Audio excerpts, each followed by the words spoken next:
corporate training facilities, or as they're commonly called, public schools. The pinnacle of Western enlightenment to ensure everybody is equipped with the necessary skills and wisdom handed down from generation to generation to aid humanity along on its journey to the stars.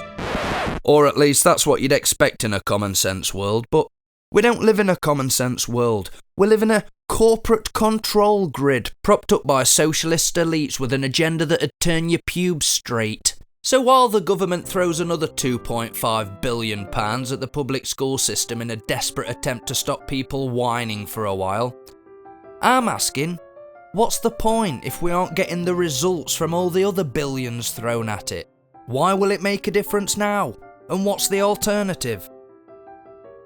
This is not about bashing teachers and schools. I'm over the moon with our local primary school. But as a nation, secondary school education leaves a lot to be desired. The more money pumped in, the less motivated, socially minded and intelligent people get, even in a time of instant information.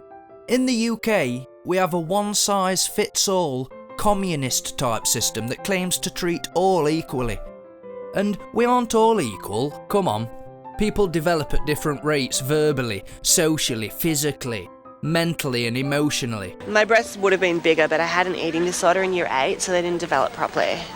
Most of us in working class areas have wank communication skills and struggle to string a coherent sentence together. Just hang on, because I'm going to have a look in here, see if I can find a fucking scrap end or something. Oh, fucking hell, mate, fucking hell! That's like a fucking... Who did that? Who's left that? Fuck me sideways, mate. We're told that children go to school to socialise. Yet they're kept in fenced, concrete compounds away from social situations with only their peers to inspire them, along with one underpaid adult who knows hardly anything about them, their hopes and dreams, their talents and family history, so people's natural abilities and interests and obsessions are never fully harnessed and taken to their full potential. Don't you think students would study harder if there was an incentive? If the teacher would say, whoever studies hardest this term gets to play with these.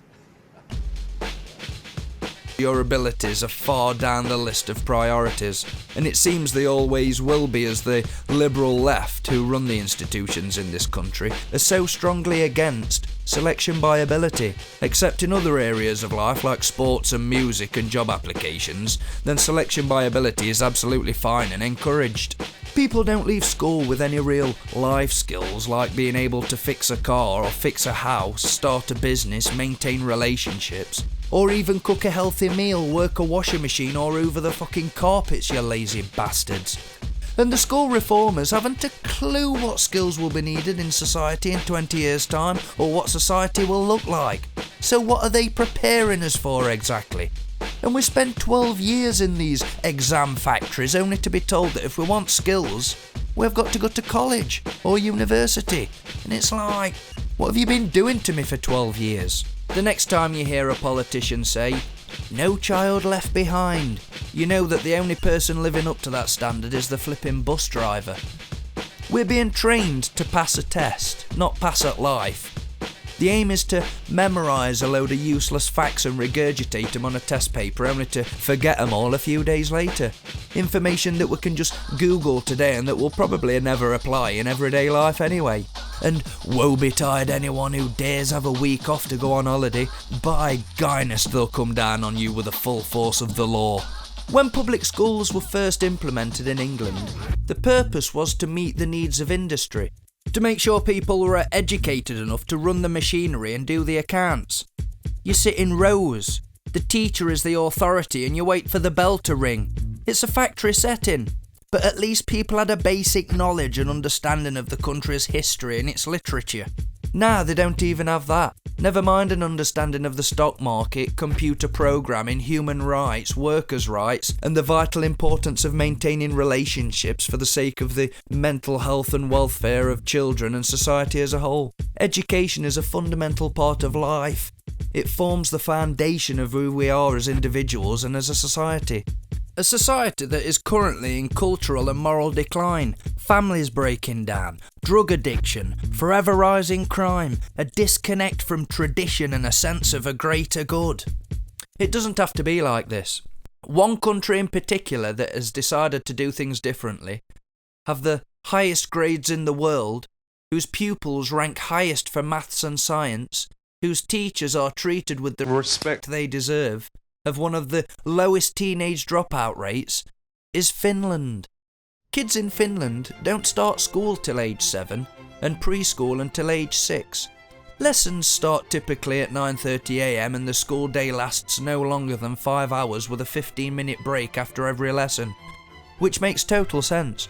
And when they reach the teens, they receive at most 30 minutes homework each day, if any at all. They're only required to complete one formal exam in their entire primary and secondary schooling. The difference between its weakest students and its strongest students are the narrowest of any country in the world, and they have no school uniform.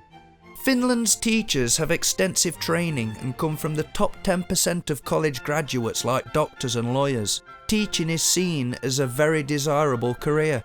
All Finland's teachers have master's degrees, have up to 3 teachers per class, 2 focus on instructions and 1 works with students who are struggling.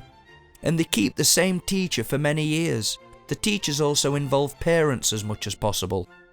Finland's teachers also have a great deal of autonomy and independence in the classroom, which allows them to implement their own ideas and structure in the classroom, which results in them spending far less time in the classroom and more time doing outdoor activities. Finland has a school dropout rate of 2%. The UK has a school dropout rate of 20%. Because hardly anybody wants to be there, can't wait to leave and throw a party on the way out.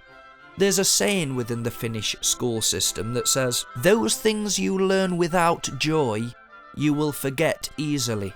Finland spends roughly 5.7% of its GDP on the education system. That's roughly £6,500 per pupil at primary school and about £8,000 per pupil at secondary school. Britain spends 5.2% of its GDP on education, which is £5,000 per pupil at primary school and roughly £6,300 per pupil at secondary school. I'm not a fan of socialism at all, but if we're going to have the education of children as a social programme, why not take on the principles and methods of the best socialised education from around the world? Finland obviously being one of them. Finding the resources to meet the standards of Finland would be an investment. Better educated and skilled people will provide more value to society. I personally believe that an educated, well-grounded and thinking society with strong family values is the enemy of the socialist elite. They need us dependent on the state rather than independent, free-market entrepreneurs forging our own destiny. Society will continue on its downward spiral unless we unshackle the next generation, furnish their minds with beauty and wisdom and allow them to spread their wings and fly. I like what Mark Twain said. I never let my schooling interfere with my education. And for more videos like this, subscribe to my channel, click the bell next to the subscribe button, join me on Facebook and Twitter, links are provided in the description. Peace, love and Gandhi.